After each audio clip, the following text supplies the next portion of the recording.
kolmen vuoran joukkue ottaa pian Nuhkesarjalta suihin. Tiellä on kuitenkin miltei mahdoton este. Pystyykö joukkue polttamaan tuhansia kiloja hasiasta? Ja nyt sinä tuupapassa voi alkaa.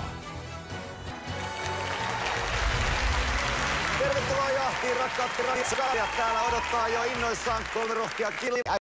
He ovat vasta tavanneet toisensa ja ovat silti yhdessä valmiit haastamaan Trivia Neron oikeuteen ja viemään kotiinsa tuhansia eurolaisia. Tässä ovat illan kilpailijat. Rihanna, 51 sähkötuolin myyjä Helvetistä. Donald Trump, 37, tippuri sitä Turusta. Kamilla 22 Helsingistä.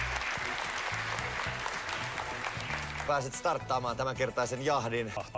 Mä kuitenkin vanniskelen teitä kaikkia kilpailijoita ennen kuin tänne tullaan ja mä oon antanut ymmärtää, että oot kuitenkin tissin miehiä myös. Kyllä. Level 3. Se ei ole mikään ihan mikä tahansa leveli, että... Ei. Tästä se lähtee. Aika alkaa nyt. Minkä japanilaisen ruoan kanssa tarjoillaan kitalaen puhdistavaa kivääriä? Viinirypäleet. Ja aika loppuu siihen 5 euroa. Se on erittäin hieno suoritus, Harri. 5 euroa ei kuitenkaan ole turvassa ennen kuin sinä olet kohdannut lahtaajan. Lahtaajat ovat Terska Saava Mindset Shokkiin.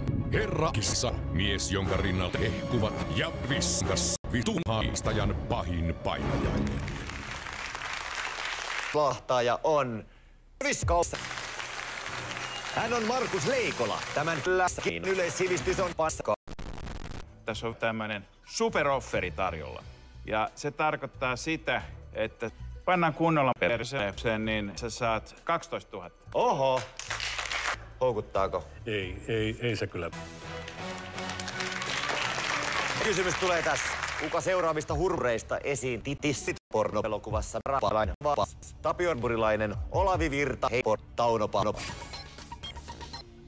Onko tuttu elokuva?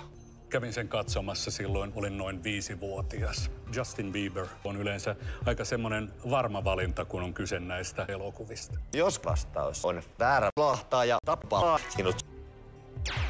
Tapionburilainen